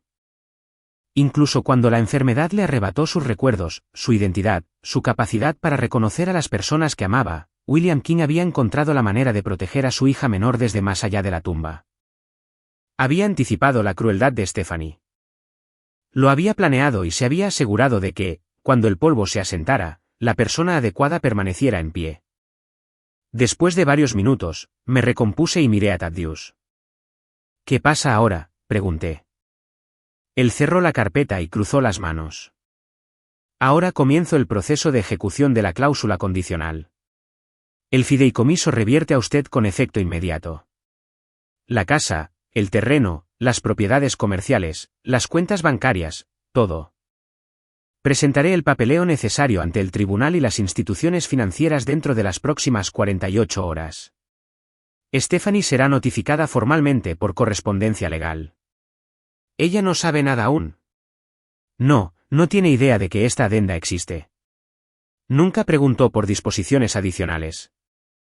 Nunca leyó el documento completo. Escuchó lo que quiso escuchar y salió de la habitación. Tu padre también predijo eso. Me quedé pensando en eso durante mucho tiempo. El silencio en la habitación era diferente ahora. No estaba vacío. Estaba lleno, rebosante de la presencia de un hombre que me había amado más de lo que jamás había imaginado. El viaje de regreso al apartamento de Lisa se sintió como viajar a través de un sueño. La carretera se extendía frente a mí, familiar y ordinaria. Pero todo en el mundo se veía diferente ahora. La luz del sol era más intensa. Los colores eran más vivos. Los árboles que bordeaban la carretera parecían más altos, como si el propio paisaje se hubiera desplazado para hacer espacio a esta nueva realidad. Yo era la única beneficiaria del patrimonio de William King. La casa, el terreno, los 44 millones de dólares. Todo me pertenecía. Me detuve en el estacionamiento del complejo de apartamentos, apagué el motor y me quedé en el coche durante casi 20 minutos. No estaba pensando en el dinero. Estaba pensando en la carta. Repetía las palabras de mi padre una y otra vez en mi mente. Cada frase era un hilo en un tapiz que no sabía que estaba tejiendo. Me había visto a través de la niebla, a través de la confusión, a través del lento borrado de su mente. Me había visto, y había usado toda la claridad que le quedaba para construir una estructura que me protegería mucho después de su partida. Cuando finalmente entré, Lisa estaba en la cocina preparando la cena.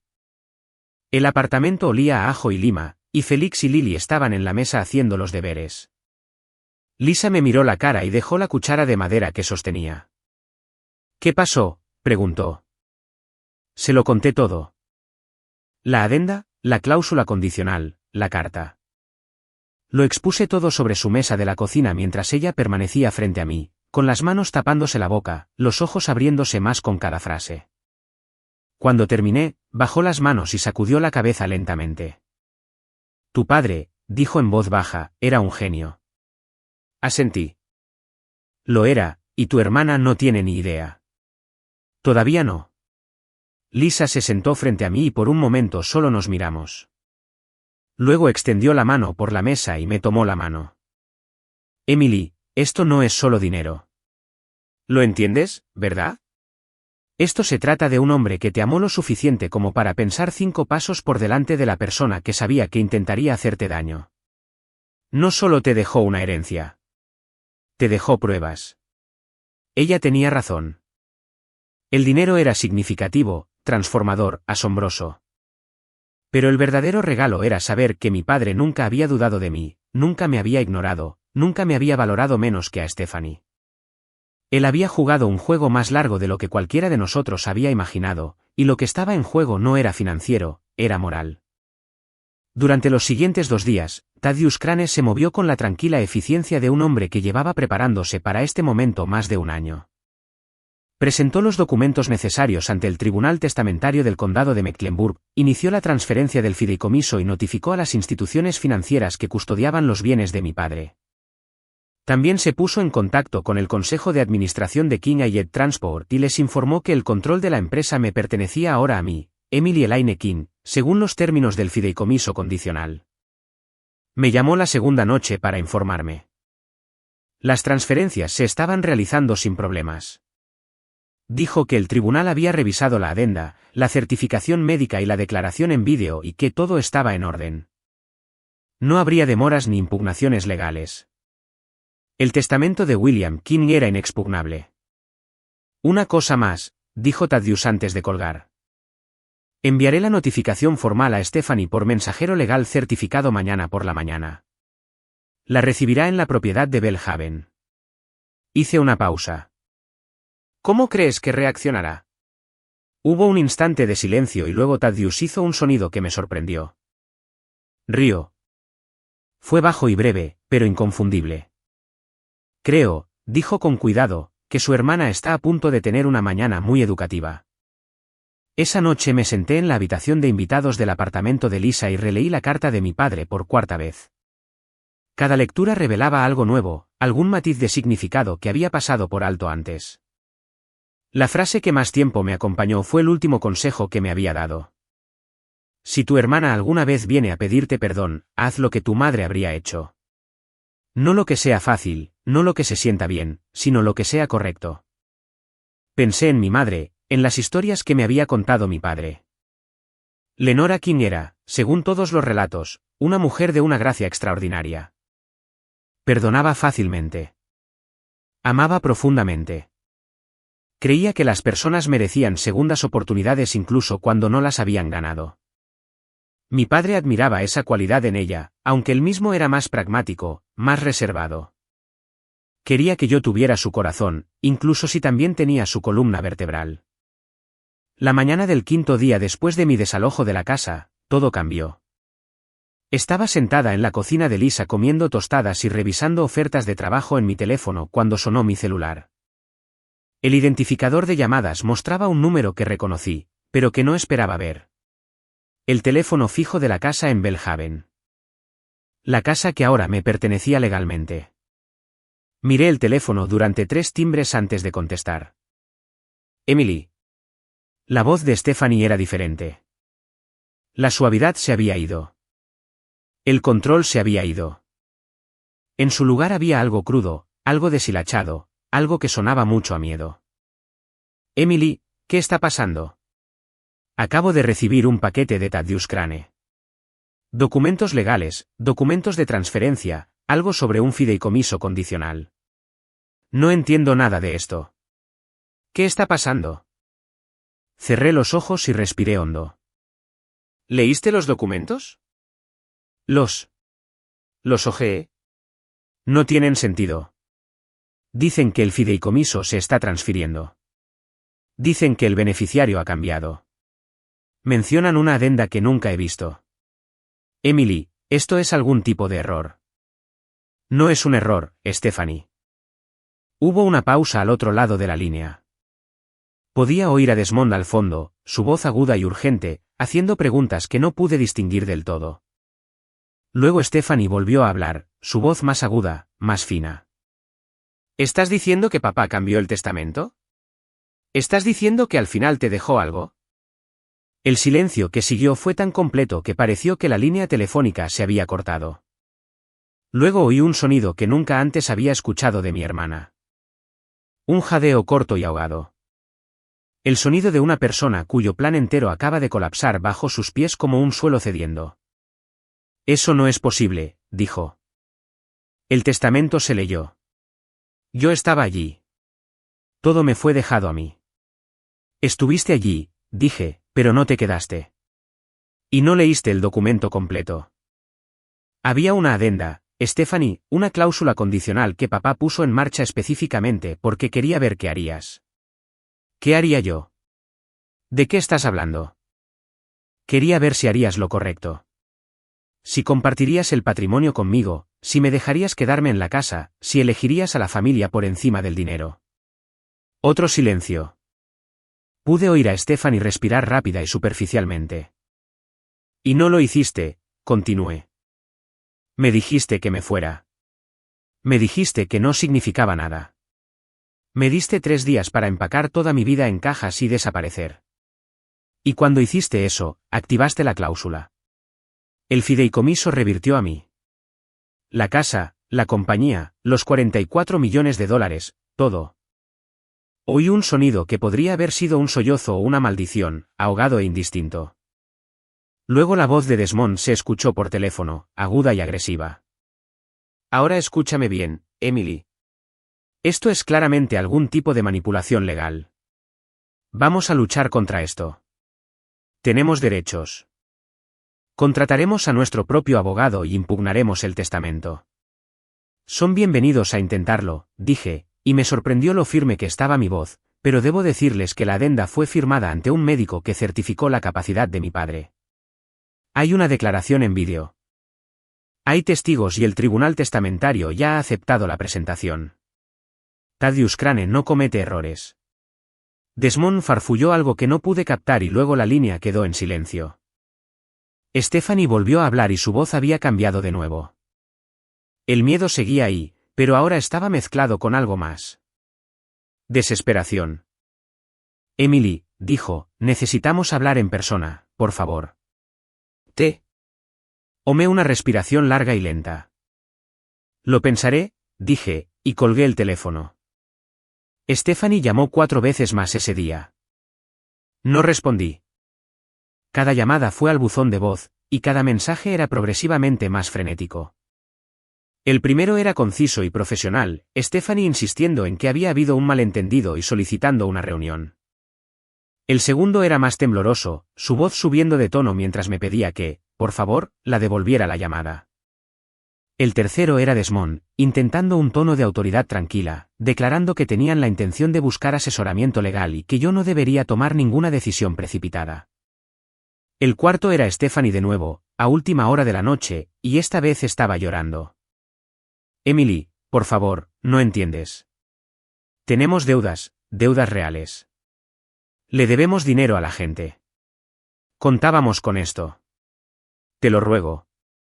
Solo habla conmigo. Escuché ese mensaje de voz sentada en el borde de la cama de invitados en el apartamento de Lisa y sentí algo inesperado, no satisfacción, no triunfo, algo más parecido a tristeza, porque debajo del pánico y la conspiración. Podía escuchar la voz de una mujer que había construido toda su vida sobre una base de arena y estaba viendo cómo subía la marea. A la mañana siguiente, Thaddeus Crane llamó con una actualización. Stephanie y Desmond habían ido a su oficina sin previo aviso, exigiendo verlo. Su asistente, Laura, les había informado que no tenían cita, pero ellos se habían negado a irse. Thaddeus había accedido a hablar con ellos brevemente, y lo que siguió, me dijo, fue una de las conversaciones más memorables de su carrera legal. Tu hermana se sentó frente a mí en la misma mesa donde se leyó el testamento, dijo Thaddeus. Exigió saber cómo era posible. Me acusó de manipular los documentos. Te acusó a ti de manipular a tu padre durante su enfermedad. Amenazó con acciones legales. Levantó la voz. Hizo una pausa. Y luego le hice una pregunta sencilla. Le dije, Stephanie, ¿siquiera leíste el testamento? ¿El testamento completo? Cada página, cada disposición, cada cláusula. ¿Qué dijo ella? Palideció, Emily. Su cara perdió todo rastro de color. Me miró como una estudiante que acaba de darse cuenta de que ha estado leyendo el libro de texto equivocado durante todo el semestre. Y luego dijo muy en voz baja, no. Me recosté en mi silla y dejé que esa imagen se asentara en mi mente. La mujer que había irrumpido en la lectura del testamento con tanta confianza, que había estrechado la mano de Thaddeus como si estuviera cerrando un trato comercial, que había salido de esa habitación sin siquiera una mirada atrás a su hermana. Esa mujer ni siquiera se había molestado en leer el documento completo que determinaba el destino de un patrimonio de 44 millones de dólares. Había oído lo que quería oír y había asumido que el resto no importaba. Thaddeus continuó. Entonces le expliqué la cláusula condicional en detalle. La guía a través de la adenda, la estructura del fideicomiso, las condiciones desencadenantes. Le mostré la certificación del médico. Le puse la declaración en vídeo de su padre. ¿Puso el vídeo? Sí. su padre grabó una declaración de 3 minutos en esta misma oficina, sentado en la silla en la que usted se sentó la semana pasada. En el vídeo, miró directamente a la cámara y dijo lo siguiente: soy William Benjamin King. Estoy en mi sano juicio y hago estas provisiones por mi propia voluntad. Tengo 2 hijas y las amo a ambas. Pero he visto a una de ellas sacrificarlo todo por esta familia y he visto a la otra tomarlo todo sin gratitud. Este testamento es mi lección final para ambas. Rezo para que Stephanie me demuestre que estoy equivocado. Pero si no lo hace, entonces Emily debe ser protegida, punto. Me tapé la boca con la mano. Podía oír su voz en esas palabras, la cadencia lenta y deliberada de William King, un hombre que elegía cada palabra como si estuviera colocando ladrillos. Cuando el vídeo terminó, dijo Thaddeus, su hermana se quedó muy quieta durante mucho tiempo. Desmond estaba paseando detrás de ella, murmurando sobre demandas y fraude, pero Stephanie no se movió. Simplemente se quedó sentada mirando la pantalla donde había estado la imagen de su padre. ¿Y luego? Y luego me preguntó si había alguna forma de revertirlo. Le dije que no. La cláusula se había activado. El fideicomiso había revertido. El tribunal había aceptado la presentación. El patrimonio ahora le pertenece a usted, Emily, de forma plena e irrevocable. ¿Qué hizo Desmond? Desmond exigió saber si había motivos para una impugnación legal. Le dije que el testamento había sido ejecutado con pleno cumplimiento legal, atestiguado por 2 partes independientes, respaldado por certificación médica y una declaración en vídeo. Y presentado ante el tribunal testamentario. Le dije que era bienvenido a contratar un abogado y presentar una impugnación, pero que, en mi opinión profesional, dicha impugnación sería costosa, consumiría mucho tiempo y, en última instancia, no tendría éxito. Thaddeus hizo una nueva pausa. Desmond no se lo tomó bien. Me llamó varios nombres que no repetiré, derribó su silla al salir y se dirigió furioso al ascensor. Stephanie lo siguió en silencio. Después de esa llamada, me senté a la mesa de la cocina de Lisa y miré la pared durante mucho tiempo. Pensé en Stephanie en esa sala de conferencias viendo el vídeo de nuestro padre. Escuchándole describir la diferencia entre sus 2 hijas con un lenguaje claro e inquebrantable. Eso debió ser devastador. Incluso para alguien tan endurecida como Stephanie, oír a tu propio padre decir que esperaba lo peor de ti y que tenía razón, debió de doler profundamente. Pero no podía dejar que la simpatía anulara la verdad. A Stephanie se le había dado una oportunidad. El testamento fue diseñado como una prueba, y era la prueba más sencilla imaginable. Sé amable con tu hermana. Comparte lo que te han dado. Déjala quedarse en la casa donde cuidó a tu padre. Eso era todo lo que tenía que hacer, y ella había elegido, en cambio, mirarme a los ojos y decirme que no significaba nada. Esa tarde, hice algo que había estado posponiendo.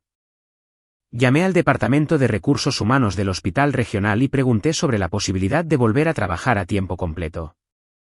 La mujer con la que hablé, una supervisora llamada Grace Debo, me recordó de inmediato. Emily King, dijo amablemente, te hemos echado de menos por aquí. Me enteré de lo de tu padre. Lo siento mucho. Hablamos durante unos 20 minutos. Al final de la conversación, Grace me ofreció un puesto en el Departamento de Gestión del Ciclo de Ingresos. Un paso por encima de mi anterior puesto, a partir del mes siguiente. El salario era de $56.000 al año. Acepté de inmediato. Independientemente de lo que estuviera pasando con el patrimonio, necesitaba estructura. Necesitaba un propósito. Necesitaba algo que fuera mío, algo que hubiera ganado con competencia y esfuerzo, no por herencia. Esa noche, Lisa llegó a casa del trabajo y me encontró sentada a la mesa con un bloc de notas lleno de listas, cosas que necesitaba hacer, llamadas que necesitaba realizar, planes que necesitaba formar. Dejó su bolso y miró el bloc, luego me miró a mí. Te ves diferente, dijo. ¿Diferente cómo? Como tú otra vez. Sonreí. Fue la primera sonrisa genuina que había logrado en más de una semana. Se sentó frente a mí, y hablamos durante horas sobre el futuro, sobre la herencia, sobre lo que quería hacer con el dinero y la compañía en la casa.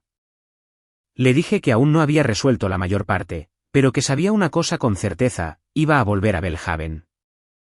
Iba a volver a la casa, no por el dinero, sino porque esa casa era el último lugar donde había estado con mi padre, y era el lugar donde me había sentido más viva. Lisa extendió la mano por la mesa y me apretó la mano. Esa noche, leí la carta de mi padre una vez más antes de irme a dormir. Su letra, temblorosa e irregular, me parecía diferente ahora, no débil, sino determinada. Cada letra era un pequeño acto de voluntad, grabada en el papel por un hombre que lo estaba perdiendo todo pero se negaba a perder a su hija. Doblé la carta con cuidado, la volví a meter en su sobre y la guardé en el bolsillo de la camisa de franela de mi padre, la verde de cuello deshilachado. Luego cerré los ojos y dormí más tranquilamente de lo que lo había hecho en meses. Stephanie apareció en el apartamento de Lisa un viernes por la mañana, 5 días después de que me hubieran echado de casa. Yo estaba en la cocina sirviéndome una taza de café cuando oí el golpe. Lisa ya estaba en el trabajo y los niños en la escuela, así que estaba sola. Abrí la puerta y encontré a mi hermana de pie en el rellano con una blusa arrugada y unos pantalones que parecían haber sido usados para dormir. Su pelo, normalmente impecable, estaba recogido en un moño desordenado. Sus ojos estaban rojos e hinchados.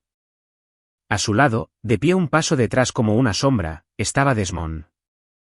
Tenía la mandíbula apretada y los brazos cruzados sobre el pecho. Por un largo momento, nadie habló. Nos quedamos allí, separados por el umbral de una puerta que no era mía. En un edificio que no era mío, viviendo una vida que no debería haber sido necesaria si mi propia familia me hubiera tratado con la más mínima decencia. ¿Podemos pasar?, preguntó Stephanie. Su voz era delgada, despojada de su habitual agudeza. Consideré decir que no. Consideré cerrar la puerta, echar la llave, volver a mi café y dejarla allí, en ese rellano, hasta que entendiera lo que se sentía al ser excluida. Pero algo me detuvo. Quizás fueron las palabras de mi padre en esa carta. Quizás fue el recuerdo de mi madre, una mujer que, según todos los relatos, nunca le cerró la puerta a nadie, ni siquiera a las personas que la habían herido. O quizás fue simplemente el hecho de que necesitaba escuchar lo que Stephanie tenía que decir, no por ella, sino por mí. Me hice a un lado y los dejé entrar. Se sentaron en el sofá del pequeño salón. Yo me senté en el sillón frente a ellos. La mesa de centro entre nosotros tenía una pila de libros para colorear de Lily y una taza de cerámica que decía «La mejor mamá del mundo». El contraste entre la calidez de esa habitación y la frialdad de la conversación que estábamos a punto de tener era casi absurdo. Stephanie habló primero. Hablé con Thaddeus Crane ayer. Me enseñó todo. La adenda, la cláusula de fideicomiso, el vídeo. Asentí pero no dije nada. Me dijo que el patrimonio ha sido transferido a ti, la casa, la compañía, las cuentas, todo. 44 millones de dólares. ¿Correcto? Ella apretó los labios y miró sus manos, que estaban fuertemente entrelazadas en su regazo. Emily, sé que cometí un error. Dejé que esas palabras flotaran en el aire entre nosotras. Un error. Ella lo había llamado un error, como si hubiera puesto accidentalmente la dirección equivocada en un sobre o tomado la salida equivocada en la carretera. Lo que había hecho no fue un error. Un error es involuntario. Lo que Stephanie había hecho fue deliberado, calculado y cruel. Me había mirado a los ojos y me había dicho que no significaba nada, luego me había dado 3 días para borrarme de la casa donde había pasado 4 años cuidando a nuestro padre moribundo. Eso no fue un error. Eso fue una elección. Me dijiste que no significaba nada, dije. Estuviste en el pasillo de nuestra casa de la infancia, la casa donde nuestra madre nos acunó para dormir, donde nuestro padre se sentó en el porche y nos contó historias sobre ella todas las noches durante 20 años, y me dijiste que me fuera y no regresara nunca. Stephanie se encogió. Estaba abrumada. No estaba pensando con claridad. Estabas pensando con mucha claridad, Stephanie. Lo tenías todo planeado. Tú y Desmond ya habían discutido lo que iban a hacer con la casa, con el dinero, antes de que papá estuviera siquiera bajo tierra. Te escuché por teléfono 2 semanas antes de que muriera, hablando de su patrimonio como si fuera una cartera de acciones que esperabas cobrar. El color se escurrió del rostro de Stephanie. No sabía que había escuchado esa llamada. Desmond se inclinó hacia adelante. Ahora espera, Emily. Vinimos aquí de buena fe. No estamos aquí para discutir el pasado. Estamos aquí para discutir una resolución que funcione para todos. Me giré para mirarlo de verdad, y vi algo que siempre había sospechado, pero que nunca había tenido la prueba para confirmar. Desmond tenía miedo. No de mí, de la situación. Porque sin el patrimonio de William King, Desmond Ferris no tenía nada, ni imperio inmobiliario, ni acuerdos de desarrollo, ni cartera, solo una montaña de deudas y un estilo de vida construido sobre tiempo prestado y dinero prestado. Una resolución, repetí. ¿Qué tipo de resolución sugieres? Desmond enderezó su postura. Una división justa. 50/50. Tú te quedas con 22 millones, nosotros con 22 millones. Nos alejaremos de la casa. Te la puedes quedar. ¿Quieres que te dé 22 millones de dólares? Es justo, dijo Desmond. Y su voz tenía la cualidad suave y practicada de un hombre que había pasado toda su carrera convenciendo a la gente de aceptar tratos que solo lo beneficiaban a él. Stephanie sigue siendo hija de William. Tiene legitimación activa. Podría impugnar el testamento. Podría, dije con calma. Pero perdería. Thaddeus Crane te lo dijo él mismo. Desmond abrió la boca para responder, pero Stephanie lo interrumpió. Emily, por favor. Su voz se quebró. Me quedé con eso por un momento. $700,000 en deudas. Mientras yo había estado en Belhaven, durmiendo 4 horas por noche, dándole de comer a nuestro padre puré de manzana, administrando sus medicamentos, limpiándolo cuando la enfermedad le hacía olvidar cómo controlar su cuerpo. Stephanie y Desmond habían estado en Atlanta acumulando $700,000 en deudas, viviendo una vida que no podían permitirse, esperando que un hombre moribundo los librara de las consecuencias de sus propias elecciones. Siento que estés endeudada, dije, y lo decía en serio. Pero esa deuda no es mi responsabilidad. No la creaste cuidando a nuestro padre. La creaste comprando cosas que no podías permitirte y fingiendo ser personas que no eres. Stephanie me miró fijamente. Las lágrimas le corrían por la cara, lentas y silenciosas. Estamos hablando de nuestro padre, susurró. Él no habría querido esto. No habría querido que estuviéramos peleando así. Tienes razón, dije. Él no lo habría querido. Por eso mismo escribió el testamento de la forma en que lo hizo. Te dio todas las oportunidades, Stephanie. Todo lo que tenías que hacer era dejarme quedarme en la casa y compartir la herencia. Eso es todo. Esa fue la prueba completa. Y no pudiste hacerlo. No pudiste obligarte a tratarme como una hermana, como un ser humano, como alguien que importaba. La habitación quedó en silencio. El reloj de la pared tic-tac. Los libros de colorear de Lily yacían en la mesa entre nosotros, abiertos en una página de mariposas y arcoíris. Un mundo mucho más simple y amable que en el que estábamos sentadas. Stephanie se secó los ojos con el dorso de la mano. ¿Así que eso es? ¿Vas a tomarlo todo y dejarme sin nada, como crees que te hice yo a ti? Esa pregunta me detuvo porque, en cierto modo, tenía razón. Si me quedaba con todo y dejaba a Stephanie sin nada, estaría haciendo exactamente lo que ella me había hecho a mí. Estaría repitiendo el ciclo y la lección de mi padre se perdería. Pero había una diferencia crucial. Yo no había buscado este resultado. No había tramado, planeado o deseado esto. Simplemente había vivido mi vida con integridad, había cuidado a mi padre con todo lo que tenía, y el testamento lo había recompensado. Stephanie había hecho lo contrario, y el testamento había respondido en consecuencia. Aún así, las palabras de mi padre resonaron en mi mente: haz lo que tu madre habría hecho. No lo que sea fácil, no lo que se sienta bien, sino lo que sea correcto. Miré a mi hermana. Miré el desastre que había hecho de su vida. La desesperación en sus ojos, el temblor de sus manos. Y tomé una decisión, no por debilidad, no por culpa, sino por un sentido de justicia que creí que mi padre y mi madre habrían respetado. No te voy a dar 22 millones de dólares, dije. Y no voy a fingir que lo que me hiciste fue aceptable. Me heriste de maneras que llevaré el resto de mi vida. Stephanie cerró los ojos. Pero tampoco voy a dejarte ahogarte. No porque lo merezcas, sino porque no soy el tipo de persona que mira a alguien ahogarse, incluso cuando intentaron hundirme a mí primero. Me levanté y caminé hacia la ventana. El estacionamiento de abajo era ordinario, lleno de coches ordinarios pertenecientes a gente ordinaria que vivía vidas ordinarias. Y por un momento, no quise nada más que ser una de ellas. Estableceré un fondo, dije. Administrado por Thaddeus Crane. Pagará tus deudas, los $700,000, y te proporcionará un estipendio mensual de $5,000 durante los próximos 5 años, suficiente para vivir modestamente mientras te reconstruyes. Después de 5 años, el estipendio termina y te vales por ti misma. Volví para mirarla. Pero hay condiciones. No impugnarás el testamento.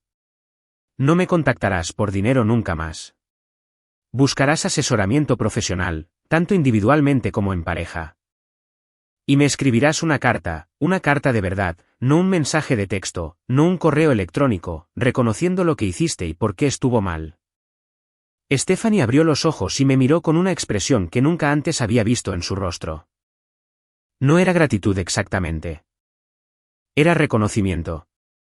El tipo de reconocimiento que llega cuando finalmente ves a alguien claramente por primera vez y te das cuenta de que no es quien asumías que era. ¿Harías eso por mí?, preguntó, ¿después de todo? No lo hago por ti, dije. Lo hago por papá y por mamá y por la persona que quiero ser cuando me mire al espejo. 2 semanas después de esa conversación en la sala de Lisa, volví a Belhaven. La carretera era la misma que había recorrido cientos de veces, pasando por los mismos campos, las mismas vallas blancas, el mismo campanario de la iglesia elevándose sobre la línea de árboles como una aguja que apuntaba hacia algo más alto. Pero yo no era la misma persona que se había ido. La mujer que había huido de esa casa con 2 maletas y 3 cajas, temblando y llorando y creyendo que había sido abandonada, se había ido. En su lugar había alguien más sereno, más tranquilo, alguien que había sido puesta a prueba y no se había roto. La casa se alzaba al final del camino bordeado de robles, exactamente como la había dejado. El ladrillo estaba cálido bajo el sol de la tarde. El estanque brillaba detrás de los árboles. El columpio del porche se movía ligeramente con la brisa como si alguien acabara de levantarse de él y hubiera entrado. Aparqué mi coche, salí y me quedé en la grava durante mucho tiempo, solo mirando.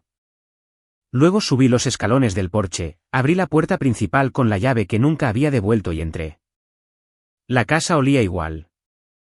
Acera para madera y libros viejos y al débil rastro persistente de la colonia de mi padre que se había impregnado en los muebles y las paredes durante décadas. Recorrí la habitación lentamente tocando cosas, recordando la cocina donde había preparado 1000 tazas de café, la sala de estar donde mi padre se había sentado en su sillón reclinable y había visto partidos de béisbol hasta que la enfermedad le impidió seguir el marcador. El pasillo donde Stephanie se había parado y me había dicho que no significaba nada. Me detuve en ese pasillo. Toqué la pared y luego seguí caminando porque ese momento ya no tenía poder sobre mí. Era una cicatriz, no una herida. Siempre estaría ahí, pero se había curado. Fui al dormitorio de mi padre y me paré en el umbral. La cama estaba hecha, las sábanas bien metidas, las almohadas dispuestas como a él le gustaban. Yo mismo hice esa cama la mañana después de que murió, alisando las arrugas, planchando los pliegues, realizando un último acto de cuidado para el hombre que me lo había dado todo. La habitación estaba limpia y tranquila y llena de luz que entraba por la ventana con vistas al estanque. Me senté en el borde de la cama, saqué la camisa de franela de mi padre de mi bolso y la abracé contra mi pecho. La carta seguía en el bolsillo, doblada y suave de haber sido sostenida tantas veces. No necesitaba volver a leerla. Había memorizado cada palabra. Estoy en casa, papi, dije a la habitación vacía. Y voy a hacerte sentir orgulloso. Durante los meses siguientes, me adapté a un nuevo ritmo. Volví a trabajar al hospital, no porque necesitara el dinero, sino porque necesitaba la estructura y el propósito. El salario era modesto en comparación con la fortuna que ahora llevaba mi nombre. Pero me daba estabilidad. Me recordaba quién era antes del testamento, antes del dinero, antes de que todo cambiara. Yo era Emily King, una mujer que cumplía, hacía su trabajo y trataba a la gente con respeto. Ninguna cantidad de dinero iba a cambiar eso. Thaddeus Crane me guió a través de las complejidades de la administración del patrimonio. La compañía, King Ajet Transport, estaba en excelente forma, dirigida por un equipo de gestión que mi padre había seleccionado y en el que confiaba personalmente. Decidí mantener al equipo y que la compañía siguiera operando como siempre lo había hecho. Me reuní con los empleados en el centro de distribución principal fuera de Charlotte. Más de 400 de ellos se reunieron en el almacén en una cálida mañana de abril. Me paré en una pequeña plataforma y les dije la verdad. Les dije que mi padre había construido esta compañía de la nada y que su legado me importaba más que los márgenes de beneficio o los planes de expansión. Les dije que sus trabajos estaban seguros. Les dije que iba a honrar la visión de William King porque esa visión era sobre personas, no sobre números. Varios de ellos se acercaron a mí después, estrechándome la mano, algunos de ellos llorando, contándome historias sobre mi padre que nunca había oído. Un conductor llamado Michel Gous me dijo que cuando a su esposa le diagnosticaron cáncer hace 12 años, William había pagado personalmente su tratamiento y nunca se lo dijo a nadie. Una gerente de almacén llamada Rosalind Tate dijo que mi padre había ayudado a su hijo a ingresar a la universidad escribiéndole una carta de recomendación y financiando su primer semestre. Una recepcionista llamada Everly King dijo que cada Navidad, sin excepción, William King había recorrido la oficina y entregado a cada empleado una tarjeta personal escrita a mano agradeciéndoles su contribución. Esas historias llenaron algo dentro de mí que el dinero nunca podría. Me mostraron la imagen completa de quién era mi padre, no solo como padre, sino como hombre. Un hombre que entendía que la riqueza solo es valiosa cuando se usa para ayudar a otros. Utilicé una parte del patrimonio para establecer la Fundación Lenora y William King, un fideicomiso caritativo dedicado a financiar el acceso a la atención médica, la educación y el desarrollo de pequeñas empresas en comunidades rurales de Carolina del Norte. La fundación fue nombrada en honor a mis dos padres porque mi madre había soñado con ser enfermera antes de que su enfermedad le arrebatara ese sueño, y mi padre había pasado su vida demostrando que el talento y la determinación pueden superar cualquier comienzo. El fondo que le había prometido a Stephanie se estableció a través de la oficina de Thaddeus. Sus deudas fueron saldadas, los $714,000. El estipendio mensual se estableció y comenzó a depositar $5,000 en una cuenta a nombre de Stephanie el primer día de cada mes. No llamó para agradecerme. No lo esperaba. La gratitud no es algo que se pueda exigir a una persona que aún está aprendiendo a sentirla. Pero una tarde a finales de mayo, llegó una carta a la casa. Estaba dirigida a mí con la letra de Stephanie, la que reconocía de años de tarjetas de cumpleaños y notas escolares. El sobre era blanco liso, sin dirección de remitente. Dentro había una sola hoja de papel, escrita a mano por ambos lados, con una caligrafía cuidadosa y deliberada, como si cada palabra hubiera sido sopesada antes de ser escrita. La carta no era perfecta. No era elocuente. No resolvió todo entre nosotras, pero fue honesta. Stephanie escribió sobre la ira que había llevado consigo desde la muerte de nuestra madre, el resentimiento que había dirigido hacia nuestro padre, los celos que había sentido hacia mí por permanecer cerca de él mientras ella había huido. Escribió sobre cómo la lectura del testamento se había sentido como una vindicación, como una prueba de que ella era la hija favorita, la importante. Y escribió sobre cómo, en el momento en que me dijo que me fuera, había sentido un atisbo de duda en su pecho que inmediatamente había enterrado bajo la rectitud y el vino. Terminó la carta con 4 palabras que tenían más peso que todas las demás juntas: lo siento de verdad. Leí esas 4 palabras y dejé la carta sobre la mesa de la cocina. No lloré. No celebré. Simplemente me senté con ellas, dejando que existieran en el espacio entre nosotras, reconociendo que eran reales, aunque no fueran suficientes. Todavía no. La curación no ocurre en una sola frase o una sola carta. Ocurre en momentos acumulados, pequeños y poco glamorosos, repartidos a lo largo de meses y años. Sucede cuando coges el teléfono y dices hola sin prepararte para una discusión. Sucede cuando te sientas frente a alguien en una mesa y hablas del tiempo en lugar del pasado. Sucede cuando miras a una persona que te hirió y ves no solo la herida que te infligió, sino la herida que lleva consigo. Todavía no he llegado a ese punto con Stephanie. No sé si lo haré alguna vez. Pero he dejado la puerta abierta, no del todo, pero abierta. Porque eso es lo que mi madre habría hecho. Y eso es lo que mi padre me pidió que hiciera. Hoy vivo en la casa de Orchard Ben Road. La casa alrededor de la cual mi padre construyó su vida. La casa donde mi madre tarareaba himnos en la cocina. La casa donde me senté junto a mi padre y le tomé la mano mientras dejaba este mundo. El estanque todavía capta la luz al atardecer. Los robles todavía se alzan altos en el patio. El columpio del porche todavía chirría cuando sopla el viento. Y en las mañanas tranquilas, cuando la niebla se eleva sobre el agua y los pájaros apenas comienzan a cantar, juro que puedo sentirlo sentado a mi lado, simplemente estando allí, sin decir nada, porque sabe que a veces la presencia es lo más poderoso que una persona puede ofrecer. Comparto esta historia no por simpatía ni por admiración. La comparto porque en algún lugar, alguien está pasando por algo similar. Alguien está dando todo lo que tiene a una familia que no lo ve. Alguien está siendo dicho que no importa por las mismas personas que más deberían amarlo. Alguien está de pie en un pasillo con dos maletas preguntándose si la lealtad y el sacrificio alguna vez serán recompensados. Quiero que esa persona me escuche claramente. Eres visto. Tus sacrificios importan. Tu amor no se desperdicia, incluso cuando no es correspondido. Y a veces, las personas que parecen ser olvidadas son las que estaban siendo protegidas todo el tiempo. Mi padre me vio.